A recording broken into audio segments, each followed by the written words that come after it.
Hello friends. Continue करते हैं अपने इंटरनेशनल बिजनेस के लेक्चर को और अब हम आ गए हैं लेसन नंबर 3। और हमारा लेसन नंबर 3 का नाम क्या है? Political system, economic system, legal system, cultural environment and associated risk. क्या इंटरनेशनल बिजनेस को किसी भी देश के पॉलिटिकल सिस्टम का कोई इफ़ेक्ट आता है, या पॉलिटिकल सिस्टम इफेक्ट डालता है, या इकोनॉमिक सिस्टम इफेक्ट डालता है, लीगल सिस्टम इफेक्ट डालता है, कल्चरल एनवायरनमेंट इफेक्ट डालता है, या उससे रिलेटेड कोई रिस्क? अब हम थोड़ा सा इस चैप्टर का ओवरव्यू ले लेते हैं। पॉलिटिकल सिस्टम, एक बात बताओ कि किसी भी देश में अगर वहाँ की जो पॉलिटिकल पार्टी होगी, या जो भी पॉलिटिकल पार्टी अगर उसमें है, सरकार में है, वो अगर फॉरेन बिजनेस की तरफ थोड़े से लिबरलाइजेशन या उदारवादी होते हैं, या फिर हाँ उनको प्रमोट करते हैं कि भाई आओ हमारे यहाँ मैन्युफैक्चरिंग करो, आओ हमारे यहाँ हमें टेक्नोलॉजी शेयर करो, है ना। तो ऐसे केस में क्या होता है कि भाई वहाँ बिजनेस करना ईजी हो जाता है। पॉलिटिकली सपोर्ट होना बहुत ज़रूरी है। तो अब हर सरकार की अलग अलग पॉलिसी होती है। कोई सरकार भारत में फॉरेन डायरेक्ट इन्वेस्टमेंट जो एफडीआई है, जो विदेशी इन्वेस्ट कर सकते हैं इंडिया के अलग अलग सेक्टर्स में, वो कोई सरकार अपोजिट मतलब मना कर रही है, कोई सरकार उसके सपोर्ट में है। तो बताओ, अगर सरकार ही डिसीजन लेगी कि भाई मुझे फॉरेन डायरेक्ट इन्वेस्टमेंट को एक्सेप्ट नहीं करना है, तो ऑब्वियस ही बात है इंटरनेशनल बिजनेस कम हो जाएगा। तो पॉलिटिकल सिस्टम का बहुत बड़ा रोल रहता है। अब इकोनॉमिक सिस्टम की बात करते हैं। अभी किसी देश की इकोनॉमिक सिचुएशन जो होगी, किसी बंदे की या किसी देश की खर्च करने की जो कैपेसिटी होगी, वही डिसाइड करती है कि भाई वहाँ पे उस प्रोडक्ट को कंज्यूम किया जाएगा या नहीं किया जाएगा। अब हमारे यहाँ चाइना के बहुत सारे प्रोडक्ट हैं जो बिकते भी हैं और हम लोग कंज्यूम भी करते हैं, क्योंकि वो हमें चिपेस्ट अवेलेबल है ना। तो वही सारी चीज़ें हैं कि भाई हाँ, किसी देश की अभी अगर किसी कि अगर इकोनॉमिक सिचुएशन ठीक नहीं होगी, कोई मतलब खर्च करने की कैपेसिटी नहीं रखता है, तो वहाँ पे ये कैसे होगा? पॉसिबल ही नहीं है कि किसी के यहाँ पे डोमेस्टिक प्रोडक्ट नहीं बिक रहे हैं, मतलब लोकल कंट्री के प्रोडक्ट लोग नहीं खरीद रहे हैं, तो फिर फॉरेन कंट्री के प्रोडक्ट कैसे खरीदेंगे अगर कैपेसिटी, इकोनॉमिक कैपेसिटी अगर किसी की ठीक नहीं रहती है। तो लीगल सिस्टम ऐसा ही है कि भाई आपने अलाउ तो कर दिया बिजनेस करना अपने देश में, लेकिन बाद में पता चला कि यार एक फॉरेनर को यहाँ पे अपनी फैक्ट्री सेटअप करने के लिए, अपना बिजनेस सेटअप करने के लिए बहुत सारे लाइसेंस लेने हैं, बहुत सारे लॉ को फॉलो करना है, बहुत सारे रिपोर्ट्स करने हैं, अलग अलग अथॉरिटीज़ को करना है। तो ईज ऑफ डूइंग बिजनेस की जो बात होती है ना, कि बिजनेस करना आसान कर देंगे, तो ईज ऑफ बिजनेस डूइंग के फेवर में ये चीज़ें होंगी नहीं। ठीक है। कल्चरल एनवायरनमेंट, अब जैसे हमारे यहाँ वेस्टर्न कल्चर को बढ़ावा मिल रहा है। अब बात देखो कि अगर हमारा पुराना कल्चर देखें, तो जिसमें वेस्टर्न कपड़े नहीं पहनते थे, वेस्टर्न त्यौहार नहीं मनाते थे या फेस्टिवल, लेकिन अब जब ग्लोबलाइजेशन की वजह से, या जब वेस्टर्न कल्चर हमारे वहाँ आ रहा है, या हम वेस्टर्न कल्चर को अपना रहे हैं, तो फिर क्या हो रहा है कि उनको प्रमोशन मिल रही है कि हाँ भाई ठीक है, उनको ये फीलिंग आ रही है कि भाई हमारा कल्चर ठीक है, या हम अपनी कल्चर को दूसरे कंट्री में भी फैला पा रहे हैं। तो कल्चरल एनवायरनमेंट, अब अगर कोई कंट्री ऐसी है जो नहीं इन सब चीज़ को एक्सेप्ट ही नहीं करती, नहीं हमें वेस्टर्न कल्चर या फिर मतलब जो भी है बाहर के कल्चर को अडॉप्ट ही नहीं करना है, हम अपने कल्चर पे प्राउड फील करेंगे और हम अपने कल्चर के साथ ही रहेंगे, तो ऐसे सिचुएशन में वहाँ के जो कल्चर से रिलेटेड कुछ चीज़ें होंगी जो यहाँ पे बिजनेस नहीं कर सकते हैं। ठीक है। उसके साथ कुछ रिस्क भी रहते हैं कि भाई हाँ बिजनेस बन गया, सब कुछ बन गया, लेकिन कल हो कि अगर किसी भी चीज़ में चेंजेज आती है, लीगल सिस्टम में चेंज हो गया, इकोनॉमिक सिस्टम में चेंज हो गया, पॉलिटिकल सिस्टम में चेंज हो गया, एक सरकार ने फॉरेन डायरेक्ट इन्वेस्टमेंट को अलाउ किया था, दूसरे ने मना कर दिया, तो फिर ये रिस्क तो सभी के साथ रहेंगे। किसी की परचेजिंग कैपेसिटी कम हो गई, किसी लीगल लॉ में कोई बदलाव आ गया, ठीक है ना।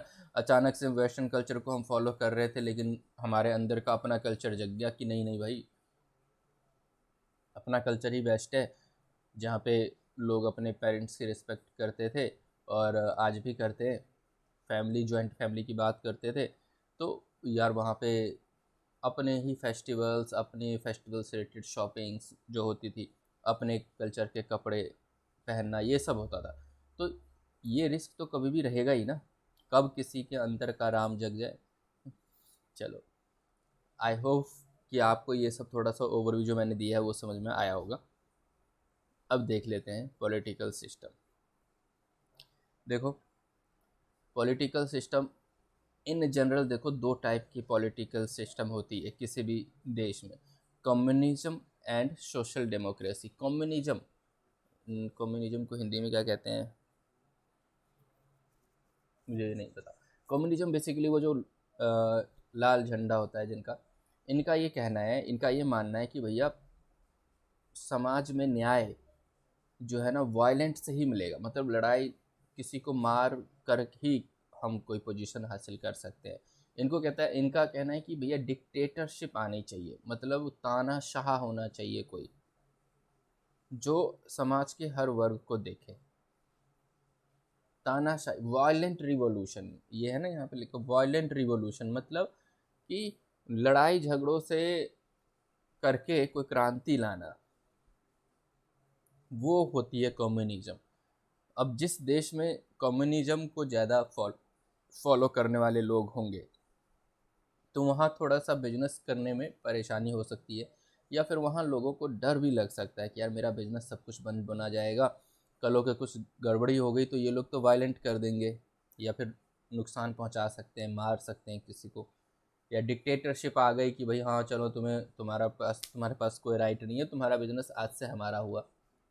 तो कम्युनिज्म ये है। और सोशल डेमोक्रेसी है जहाँ पे लोकतंत्र की बात होती है कि भाई कोई डिसीजन लेना है तो डेमोक्रेटिक सबको साथ लेके सबकी मर्जी पूछी जाएगी, सबसे बात की जाएगी और उसके बाद एक कलेक्टिव डिसीजन लिया जाएगा, वो है सोशल। तो हमारे यहाँ क्या है, हमारे यहाँ जो पॉलिटिकल सिस्टम है वो कम्युनिज्म है या फिर सोशल डेमोक्रेसी है। तो हमारे यहाँ है सोशल डेमोक्रेसी, हमारे यहाँ है लोकतंत्र, ठीक है। और कम्युनिज्म में कहाँ है, कम्युनिज्म का बेस्ट एग्जांपल चाइना, चाइना में कम्युनिज्म है, ठीक है। तो मैंने आपको दो टाइप के वेरिएंट समझा दिए। एक है इंडिविजुअलिज्म। इंडिविजुअलिज्म में क्या होता है, एक किसी इंडिविजुअल के फिलॉसफी को या एक इंडिविजुअल के थॉट्स को आगे लेके चलना। कोई एक मान लेते कोई बहुत बड़ा नेता हुआ था, उसने अपने विचार दिए कि भाई किसी देश को ऐसे होना चाहिए, किसी देश को वैसे होना चाहिए, किसी की पॉलिटिकल सिस्टम ऐसी होनी चाहिए, किसी का सोशल सिस्टम ऐसा होना चाहिए, लीगल सिस्टम ऐसा होना चाहिए, और हमने उसी इंडिविजुअल की बात को फॉलो करके अपने देश को चला रहे हैं, अपने सारे सिस्टम को चला रहे हैं, और आज भी उन्हीं के थॉट्स को चला रहे हैं या उनके दिए गए स्पीच को हम सुन रहे हैं और आगे फॉलो कर रहे हैं। लेकिन हमारे देश में ऐसा नहीं है। हमारे देश में किसी भी इंडिविजुअल की बातों के बेस पे आधार पे देश नहीं चल रहा है। हमारे यहाँ सबसे बड़ी संविधान है, तो भाई संविधान में जो जो चीज़ें हैं वहाँ भी हम, जैसे कि हम डेवलपिंग कंट्री हैं, तो ऐसा तो है नहीं कि संविधान में जो चीज़ें लिखी गई हैं वो आज से 50 साल बाद भी रेलिवेंट होंगी या 50 साल बाद भी वो सब चीज़ें चलेंगी। तो उन्होंने क्या किया कि भैया ठीक है, देश आगे बढ़ेगा, सिचुएशन चेंज होगी, जैसे आज इंटरनेट का ज़माना है, पहले 50 साल पहले नहीं था। आज सब कुछ लोग ऑनलाइन कर रहे हैं, बिजनेस का मॉडल बदल चुका है, आज लोग इंटरनेशनल बिजनेस कर रहे हैं, उस टाइम नहीं था। तो उन्होंने बोला भाई जैसे जैसे देश आगे बढ़ेगा, जैसे जैसे इकोनॉमी चेंज होती चली जाएगी, लोग डेवलप होते चले जाएंगे, तो आप अपने संविधान में भी चेंज करते चले जाना। तो हमारे देश में जो संविधान है उसमें अमेंडमेंट्स आती रहती है, चेंज करते रहते हैं। जैसे कि लाइक जीएसटी है, जीएसटी तो पहले था ही नहीं, तो संविधान में अमेंडमेंट की गई कि भैया एक नया टैक्स भी लेवी कर सकते हैं, एक नया टैक्स भी लागू कर सकते हैं, ठीक है। तो यहाँ पे इंडिविजुअलिज्म नहीं है। अब है democracy and total totalitarianism. Totalitarianism, देखो डेमोक्रेसी तो अभी हमने देखा कि लोकतंत्र है, टोटलिज्म आर एट डिफरेंट एंड, दोनों डिफरेंट है।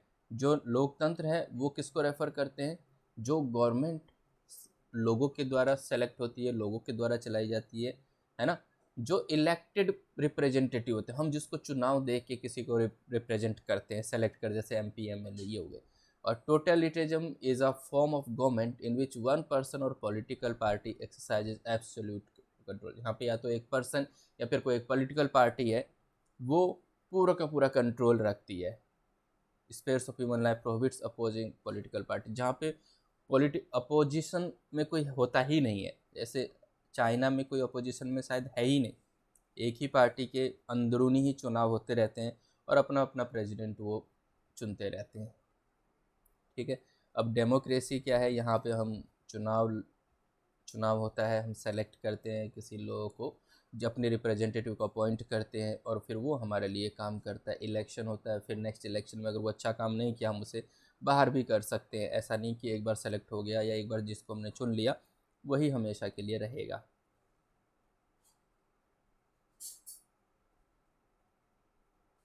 अब इन्होंने बस थोड़े बहुत कंट्रीज़ के एग्जांपल दिए हैं कि किस किस कंट्री में किस किस टाइप की पॉलिटिकल सिस्टम है, एक बार रीड कर लेना आप। अब है पॉलिटिकल रिस्क एसोसिएटेड। पॉलिटिक्स के बेस पे किस टाइप के रिस्क हो सकते हैं किसी भी बिजनेस को। देखो 3 टाइप्स ऑफ रिस्क है किसी भी बिजनेस को जो पॉलिटिकल रिलेशन या पॉलिटिकल सिस्टम जो है इफेक्ट डाल सकता है। पहला, ओनरशिप रिस्क। ओनरशिप रिस्क क्या, जो कि प्रॉपर्टी और लाइफ पे इफ़ेक्ट डाल सकता है। किसी पॉलिटिकल सिस्टम ने डिसाइड किया कि भाई ये जो प्रॉपर्टी है, ये प्रॉपर्टी अब सरकार ले रही है, कंपल्सरी एक्विजिशन कर रही है। मेट्रो का विस्तार करना है, कंपल्सरी एक्वायर कर लेंगे प्रॉपर्टी। गवर्नमेंट को इंफ्रास्ट्रक्चर डेवलप करना है, फ्लाईओवर लेके जाना है या फिर कुछ और लेके जाना है, प्रॉपर्टी को एक्वायर कर लेते हैं। तो ये एक रिस्क तो रहेगा ही कि मान लो कि कहीं आपने ऐसी जगह बिजनेस सेटअप किया जहाँ पे गवर्नमेंट ने बनाया कि भाई अपने को प्रॉपर्टी लेनी है, ओनरशिप ले लेगी सरकार, ठीक है ना। लाइफ, भाई कोई भी अच्छी गवर्नमेंट रहेगी तो लाइफ सिक्योर रहेगी लोगों की और बिजनेस की भी, अदरवाइज तो डेंजर में रहेगी। Operating risk, interference with the ongoing operation of a firm. कई बार सरकार ऐसे भी बोल सकती है कि भाई ये जो तुम बिजनेस कर रहे हो, अब ये बिज़नेस हम बैन कर रहे हैं, हमारे देश में ये बिज़नेस नहीं चलेगा। या नॉर्मली डोमेस्टिक बिजनेस में हम कर रहे हैं, गवर्नमेंट ने बोल दिया कि नहीं नहीं ये गवर्नमेंट अब हम एक्वायर कर रहे हैं। मतलब जब इंडिया में एयरप्लेन का जो बिज़नेस है, मतलब जो अपना हवाई जहाज़ से जो यात्रा करने का बिज़नेस है, वो इंडियन गवर्नमेंट के पास पहला ऐसा कोई था ही नहीं अपना। तो उन्होंने क्या किया, टाटा के एयरलाइंस को एक्वायर कर लिया। तो देखो बिजनेस पे इफेक्ट आ गया है ना पॉलिटिकल सिस्टम की वजह से। तो अब जाके फिर से देखो टाटा ने एक्वायर कर लिया अपने ही उस पुराने एयरलाइंस को, क्योंकि सरकार नहीं चला पाई। तो ऑपरेटिंग रिस्क भी हो सकता है। Transfer risk, limitation on the outflow, मतलब ये कि भैया आपने बिजनेस कर लिया, इनकम अर्न कर लिया, लेकिन अब इस इनकम को कहीं और लेके जाने में, ट्रांसफ़र करने में रिस्क हो सकता है कि मना कर सकते हैं कि नहीं नहीं एक साथ इतना पैसा नहीं जाएगा। अब लाइक आप अपनी कंपनी खोलो, आपकी कंपनी और आप एक सेपरेट बिजनेस एंटिटी कहलाओगे, सेपरेट लीगल आइडेंटिटी कहलाओगे, क्योंकि कंपनी का ओनर डिफरेंट होगा और कंपनी की अपनी एक अलग पोजीशन होती है लॉ में। कंपनी ने ऑपरेशन किया, कंपनी ने बिजनेस किया और कंपनी को बहुत सारा प्रॉफिट हो गया, तो वो बहुत सारा प्रॉफिट कंपनी का ओनर या कंपनी का डायरेक्टर अपने घर नहीं ले जा सकता, ठीक है ना। अगर, क्योंकि वो बिजनेस डायरेक्टर्स को लोन देगा तो बहुत सारे लॉ, कंपनीज एक्ट है जो उसको लीगल कंप्लायंस करने से रोकेगी या जिसमें वो डिफ़ॉल्ट कर जाएगा। तो लिमिटेशन हो सकती है इनकम ट्रांसफ़र पे, या बिज़नेस ट्रांसफ़र करते टाइम ये बोल सकते हैं कि भैया ऐसा है, हमारे देश में तुमने सब कुछ सेटअप किया ना, अब हम तुम्हें यहाँ से ये सारा जो सेटअप है वो नहीं लेके जाने दे सकते हैं। ये सब पॉलिटिकली इफेक्ट डाल सकते हैं। नाउ पॉलिटिकल रिस्क में इन्वॉल्व कॉन्फिस्केशन। कॉन्फिस्केशन में ये होता है कि किसी के गुड्स को, किसी के प्रोडक्ट को जब्त कर लेना, तो या टेक ओवर कर, तब यहाँ पे वो जब्त कौन करती है, सरकार ही कर सकती है। The government take over of a firm without compensation to the owners, मतलब गवर्नमेंट किसी के बिजनेस को टेक ओवर कर लेगी, रख लेगी अपने पास और बिना किसी कंपनसेशन के, कोई पैसे भी नहीं दे रही बिजनेस के ओनर को। तो ये एक रिस्क रहेगा। भाई आप बिजनेस कर रहे हो, अगर आप अपनी जान पहचान बंदों के साथ बिजनेस करोगे, अपने जान पहचान इलाके में बिजनेस करोगे, तो आप कॉन्फिडेंस में रहोगे, हाँ भाई ये हमारी सरकार है, ये एमपी एमएलए, ये एरिया के लोग, हम इनको जानते हैं। लेकिन कोई बाहर का बंदा अगर करेगा तो फिर तो दिक्कत रहेगी। और वैसे भी बिजनेस में अगर कुछ गलती होती है या कुछ भी है, सरकार को अगर लेना है तो गवर्नमेंट टेक ओवर कर सकती है। Exploration, expropriation, a form of government take over in which the firms owners are compensated. अब यहाँ भी टेक ओवर ही हो रहा है आपके बिजनेस का, लेकिन इसमें गवर्नमेंट कंपनसेशन देती है, मतलब पैसे देती है। पहले कॉन्फिस्केशन में क्या था, विदाउट कंपनसेशन, उसमें पैसा नहीं मिल रहा था। और एक्सप्रोप्रिएशन में क्या है, पैसा आपको दिया जाएगा अगर आपका बिजनेस टेक ओवर कर लिया। डोमेस्टिकेशन मतलब ये कि गवर्नमेंट डिमांड कर सकती है तुम्हारी जो ओनरशिप है, जो मैनेजमेंट है, वो ट्रांसफ़र कर दो हमारे लोकल किसी पर्सन को। तो डोमेस्टिक मार्केट में या डोमेस्टिक कंपनी बन जाएगी वो। ठीक है। नाउ इकोनॉमिक सिस्टम, देखो इकोनॉमिक सिस्टम क्या है, हर एक इंडिविजुअल के अपनी अपनी गोल्स होती है कि उसको कैसे पैसे कमाने हैं, कैसे पैसे खर्च करने हैं। और किसी के खर्च करने की जो कैपेसिटी है वही डिसाइड करती है वहाँ के एरिया के मार्केट को। सपोज़ करो कि आपके गली मोहल्ले में कोई मार्केट अगर लगता है और वहाँ के लोग अगर खर्च करने में बिलीव नहीं करते या फिर उनके पास पैसा ही नहीं है खर्च करने के लिए, तो क्या वो उस मार्केट का कभी विकास हो पाएगा? नहीं हो पाएगा। वहाँ जो दुकानें होंगी वो भी चली जाएंगी। तो दुकानें जो बढ़नी चाहिए वो कम होते होते होते मार्केट भी ख़त्म हो जाएंगी। तो वो इकोनॉमिक सिस्टम डिसाइड करता है किसी बंदे की इनकम पे, किसी बंदे की खर्च करने की कैपेसिटी पे, और उस मार्केट के, उस कंट्री की इकोनॉमी सब डिसाइड करती है कि भैया कोई मार्केट डेवलप होगा, कोई बिजनेस डेवलप होगा या नहीं होगा। मार्केट इकोनॉमी मार्केट इकोनॉमी मतलब कि मार्केट में जितने सारे बिजनेसेस हैं उन बिजनेसेस की इकोनॉमी कैसी है, क्या कोई प्राइवेटली ओन्ड है, मतलब किसी में एक ही बंदा इन्वॉल्व है, किसी में 2 बंदे इन्वॉल्व है, किसी में 10 बंदे इन्वॉल्व है। जब लोग मिल के बिजनेस करते हैं तो उसमें ज़्यादा कैपिटल आ जाता है, ज़्यादा कैपिटल से बिजनेस का डेवलपमेंट होना ही होना है। कोई प्रोडक्ट अगर एक प्रोडक्ट पे काम कर रहा है तो बिजनेस लिमिटेड रहेगा, कोई 10 प्रोडक्ट पे काम करेगा तो बिजनेस की इकोनॉमी बढ़ेगी, मार्केट की इकोनॉमी बढ़ेगी, लोगों के पास ऑप्शंस आएंगे। ठीक है। जब सप्लाई आप डिमांड से ज़्यादा दे दोगे, जब किसी चीज़ की डिमांड कम है और सप्लाई अगर आप ज़्यादा दे दोगे मार्केट में तो उसके रेट डाउन हो जाएंगे। लेकिन सप्लाई कम रहेगी और मार्केट में डिमांड ज़्यादा है तो उसका अच्छा प्राइस मिल जाएगा। तो वही सारी डिसाइड करती है मार्केट की इकोनॉमी।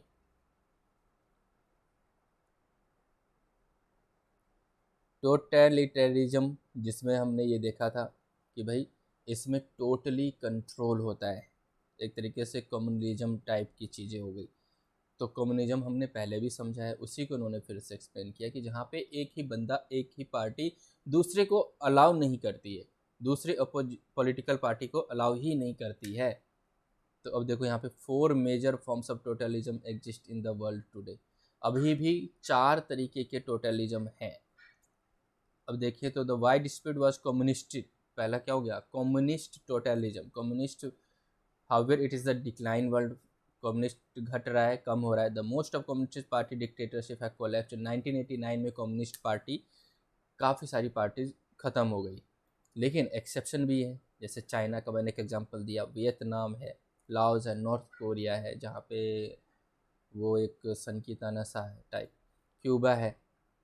तो यहाँ पे अभी भी कम्युनिस्ट पार्टीज़ हैं जहाँ पे ये टोटलिटेरियनिज्म चीज़ें चल रही हैं। तो वहाँ पे देखो, अब जहाँ पे वो एक बंदा है जो हमेशा देश को, मतलब दुनिया को डराता रहता है, तो आपकी भी इच्छा करेगी क्या उस नॉर्थ कोरिया कंट्री जाने की? घूमने के जाने की भी इच्छा नहीं होगी। इवन आप वहाँ पे अपना बिजनेस क्या सेटअप करोगे? आप सोचोगे पता नहीं यार ये बंदा कब क्या सन की है, कब हमारी फैक्ट्री को उड़ा दे, कब हमें ही उड़ा दे, है ना। तो पॉलिटिकली देखो इफेक्ट हो रहा है ना, वहाँ पे बिजनेस डेवलप करना कितना मुश्किल रहेगा। एक है कमांड इकोनॉमी, यहाँ पे गवर्नमेंट प्लान करती है कि भैया किस टाइप की गुड्स और सर्विसेज तुम दे सकते हो, किस टाइप की गुड्स और सर्विसेज हमारे इस कंट्री में प्रोड्यूस किए जा सकते। कमांड दिया जा रहा है, कमांड इंस्ट्रक्शन दिया जा रहा है, यही यही चीज़ें बन सकती, यही यही चीज़ें बेच सकती है, क्या हमारी सोसाइटी के लिए गुड है, क्या हमारी गवर्नमेंट की इकोनॉमी के लिए गुड है, वो सब हम देखते हुए डिसीजन लेते हैं। कोई भी कंट्री का जो गवर्नमेंट है वो डिसाइड करती है। तो कमांड इकोनॉमी में भी बिजनेस अच्छे से नहीं हो सकता है, क्योंकि जो गवर्नमेंट ही डिसाइड कर रही है सब कुछ, ये बनाना ये नहीं बनाना, ये अच्छा है ये बुरा है, तो कमांड इकोनॉमी भी ठीक नहीं है। अब चलते हैं मिक्स्ड इकोनॉमी। मिक्स्ड इकोनॉमी में क्या है, थोड़ा बहुत कमांड भी है, थोड़े बहुत मार्केट इकोनॉमी भी है, और जहाँ पे थोड़ी ओनरशिप भी है, थोड़ा अपना बिजनेसमैन का भी अपना दिमाग चलता है, वो अपने हिसाब से कर सकता है, और कुछ गवर्नमेंट की भी प्लानिंग है। तो अब ये सब कहाँ है, जैसे ग्रेट ब्रिटेन, फ्रांस, स्वीडन, ये सब मिक्स्ड इकोनॉमी है। But extensive privatisation has reduced state ownership और बिजनेस। लेकिन प्राइवेटाइजेशन की वजह से जो गवर्नमेंट की है ओनरशिप वो कम होती जा रही है, और बिजनेस ओनर्स की ओनरशिप बढ़ रही है। तो वैसे भी देखो, प्राइवेटाइजेशन जितना ज़्यादा होती है किसी भी उसमें, तो गवर्नमेंट का स्टेक कम होना, तभी तो प्राइवेटाइजेशन हो रही है। ये सिमिलर ट्रेंड है ब्राज़ील, इटली, और इंडिया भी इसी में आ जाता है, जहाँ पे गवर्नमेंट भी अपनी कुछ अपने इंस्ट्रक्शन देती है, और बिजनेसमैन भी अपने हिसाब से बिजनेस कर सकता है। अब इकोनॉमिक रिस्क में क्या क्या चीज़ हो जाती है, एक्सचेंज कंट्रोल्स में भी लेविड, जैसे कि सेबी, यहाँ पे जो अपना नेशनल स्टॉक एक्सचेंज है वो कौन रेगुलेट करता है, SEBI, security exchange board of India. और सेबी को कौन रेगुलेट करता है, हमारी गवर्नमेंट। तो गवर्नमेंट का है इंटरफेरेंस यहाँ पे। टैक्स पॉलिसीज में भी use to control corporation and their capital. भाई इंडिया में किसी बिजनेस को कंट्रोल करना है, किसी बिजनेस पे नज़र रखनी है, तो इनकम टैक्स अथॉरिटी है ना, इनकम टैक्स अथॉरिटी इन सब चीज़ों का ध्यान रखती है ना। Tax policy, GST department red नहीं कर देती लोगों के बिजनेसेज में अगर गलत तरीके से करते हैं, तो टैक्स पॉलिसी, यहाँ पे टैक्स पॉलिसी के थ्रू भी बिजनेस को कंट्रोल किया जा सकता है। नाउ प्राइस कंट्रोल में employ to control prices of import product और सर्विसेज।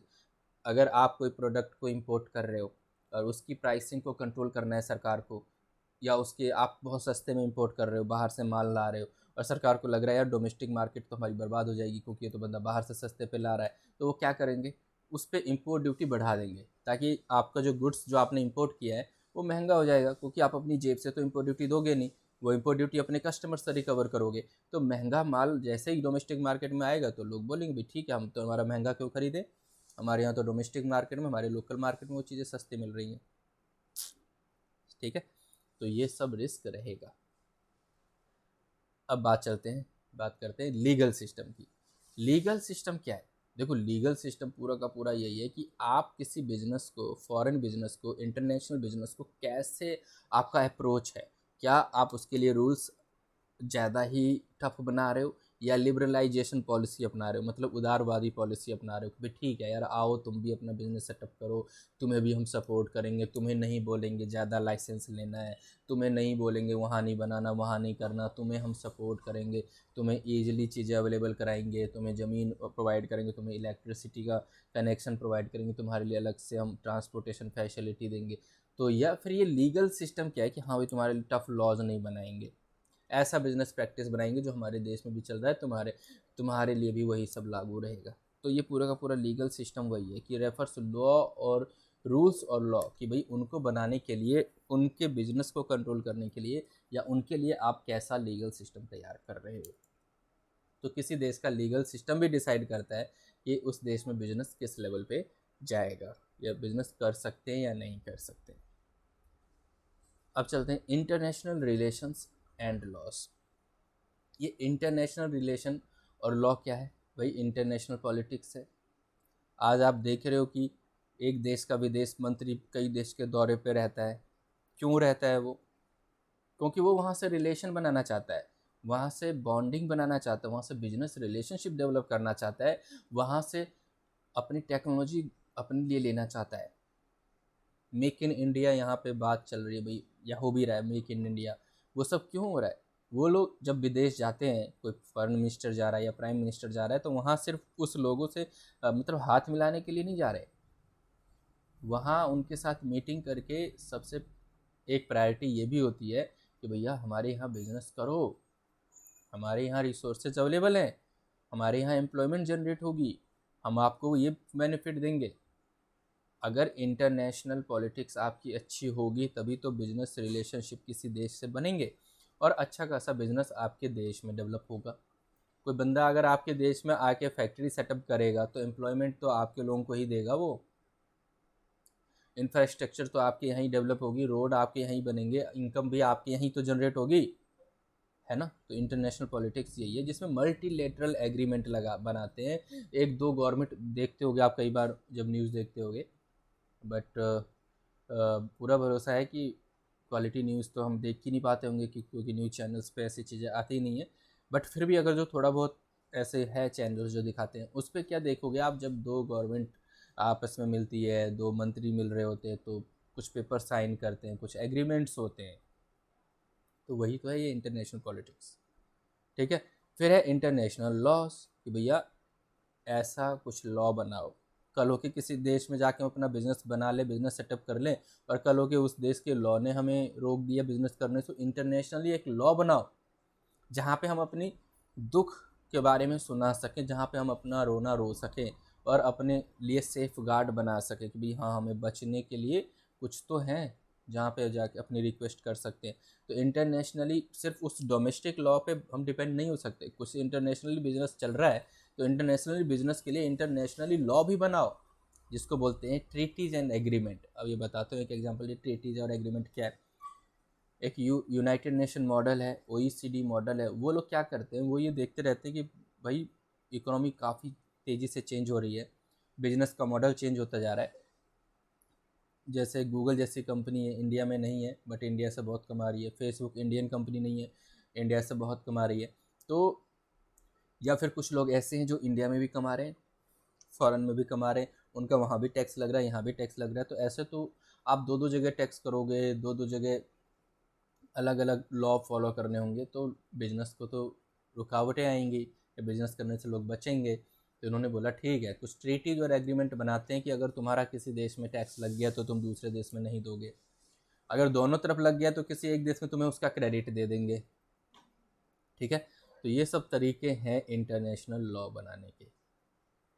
तो सबसे पहले बताया कि भाई चलो WTO बना लेते हैं, वर्ल्ड ट्रेड ऑर्गेनाइजेशन, उसको ड्यूटी दे दी भैया तुम देखते रहो यार, बिजनेसेस को दिक्कत नहीं आनी चाहिए। तो ये WTO जो है वो देखता रहता है कि कोई किसी कंट्री में कोई ज़्यादा रेगुलेशंस तो नहीं है, कोई कंट्री गलत प्रैक्टिसेस तो नहीं अपना रही बिजनेस को रोकने या दूसरे देश के बिजनेस को रोकने के लिए। एक बना लिया पेटेंट कोऑपरेशन ट्रीटी, जिसमें बताते हैं कि भाई जो अलग अलग देश में पेटेंट है वो कैसे सेफ रहेंगे। पेटेंट क्या होता है, बेसिकली कोई फॉर्मूला आपने ढूंढ लिया, उस फॉर्मूले को आपने रजिस्टर करा लिया अपने नाम पे, तो पेटेंट अपने आपके नाम पे हो गया। उस पेटेंट का इस्तेमाल किसी दूसरी कंट्री में भी हो सकता है, फिर वहाँ पे उसके बदले में आपको पैसा दिया जाएगा। तो इसके लिए अब इंटरनेशनल लॉ बनाने का मकसद ही यही है कि भाई अलग अलग देशों में जो हम बिजनेस करेंगे तो उसको सेफ गार्ड पहुँचे। ठीक है। अगर कोई गलती हो जाती है, कुछ लिटिगेशंस आ गए, कहाँ पे डिस्प्यूट है, तो आर्बिट्रेशन प्रोसीजर अच्छा होना चाहिए। आर्बिट्रेशन क्या होता है, आर्बिट्रेशन मतलब ये जज या एक छोटे छोटे कोर्ट्स होने चाहिए जहाँ पे छोटे छोटे मसले सुलझाए जा सके। लिटिगेशन कि भाई अगर कोई कन्फ्यूजन क्रिएट होगी, अगर कोई लीगल डिस्प्यूट हो गया तो उसको ज़्यादा डिले ना करो उसका रिजोल्यूशन करने में, ये नहीं कि 10-10 साल में उसका डिसीजन हो रहा है, वो जल्दी होनी चाहिए, है ना।